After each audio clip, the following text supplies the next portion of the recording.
I live in is completely different than the world that everybody else lives in.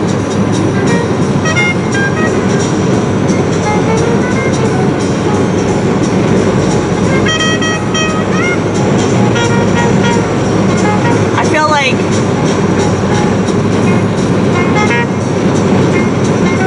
I'm in another time zone most of the time. And I just might be, you know?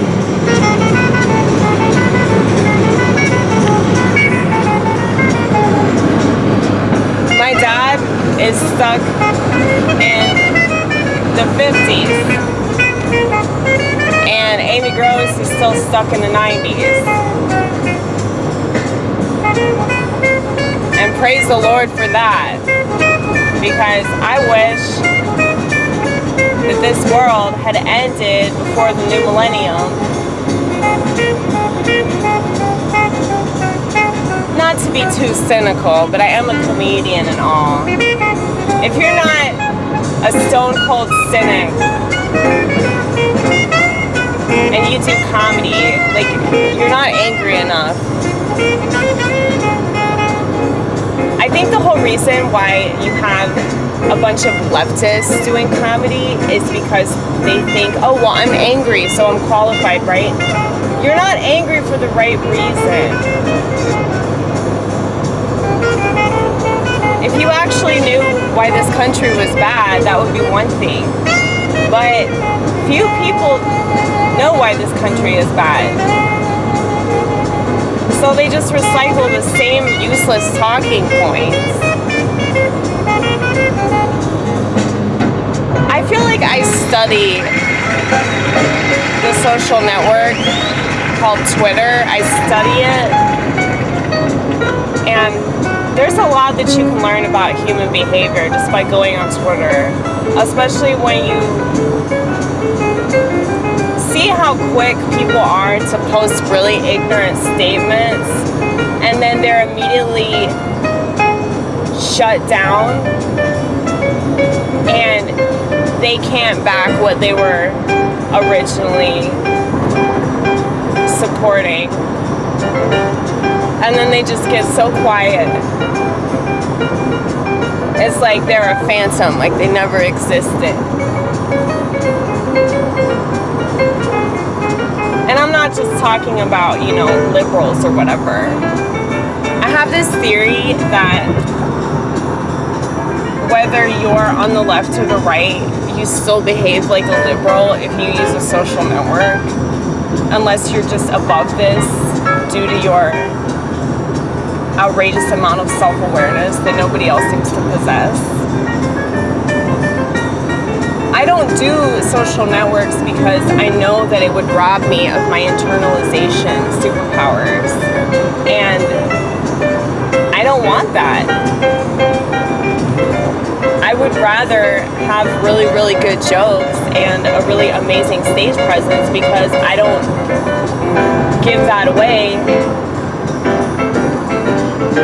on a social network. Like, I don't think that people understand the psychology of this. So, say somebody makes a mean comment to you, like in person. Say they say something to you that's really uncalled for. You really want to say something back, but you don't. You hold it in. Well, that creates resilience. That's strong character. Now, a lot of times it is somewhat weak. And I'm sure there are a lot of people in the world that would perceive it as weak because, you know, you're not sticking up for yourself or whatever. But I think that the best comics in the world had to deal with a lot of bullying and various types of marginalization all throughout their life. And that's why they have the stage presence that they do. So people aren't funny because they're not holding that stuff in. Now they have a place where they can go and unleash all of their thoughts. As if anybody really wants to hear them. Like, I remember when Twitter first came out in 2006, when I first heard about it, I was like, oh my God, like, that is such a mistake. Why would they devote a social network to just thoughts? Do you think that Americans think? Do they think enough that they just assume that everybody wants to know what they're thinking? Because it's very, very arrogant. And that's why I said, like, you know, people that have a lot of self-awareness, you know, they're somewhat above this. They can put their phone down and walk away from it. But a lot of people can't, man. So it's just creating this cesspool.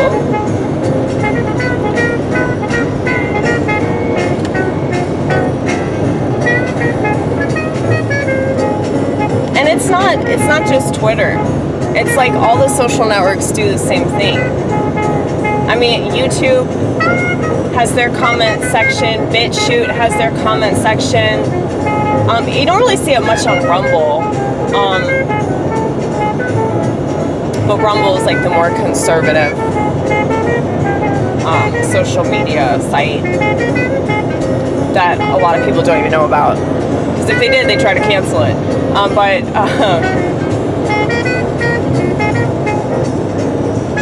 It's like, if you're not leaving a comment hoping to boost somebody up, you know? Like, if there's nothing positive about what you're saying, and it's just like, you just want to be smart.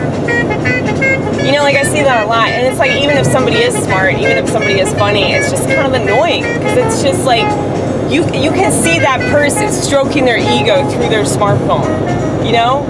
Through their smartphone, through their laptop, whatever it is. And that's why I refuse it altogether, because it's just, it allows people to be as emotionally immature as possible. It enables them. It enables them. You know, if you look at it like it's an addiction, you know, like you giving somebody a place to live and they're doing drugs in the other room, you continuing to put up with their bullshit, they're going to continue to walk all over you. You know? It's the same thing with all these social networks, because they want you to be weak. They want you to be emotionally irresponsible and callous and not give a fuck what you're saying. Because you don't have to take any kind of responsibility, man. Like, of course this is the society that we have. Doesn't surprise me at all. And so for people wondering, well, why don't you do this, why don't you do that? Because of the bigger picture, sweetheart. It's not just about my psyche.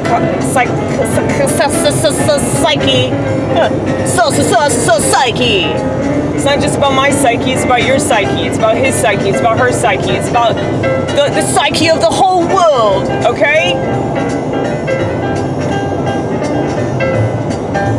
You think that I'm gonna inspire everybody to stop doing social networking? Probably not.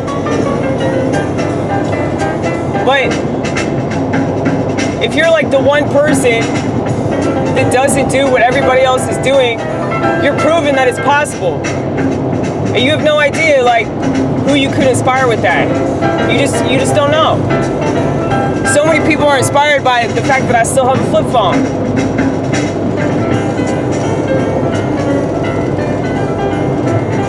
I mean, yeah, there's this channel that's like shadow banned.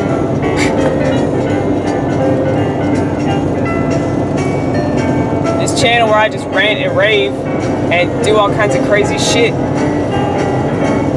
But you know, I would say that this is like the total opposite of what everybody else is doing right now, because I'm not wanting attention or validation for any of this. I'm just putting myself out there creatively, and I want people to know that it's possible, man. It's possible to live in an unconventional fashion and get by and be absolutely fine. And guess what? I'm happy, man. I'm actually happy. And I never thought I'd say that.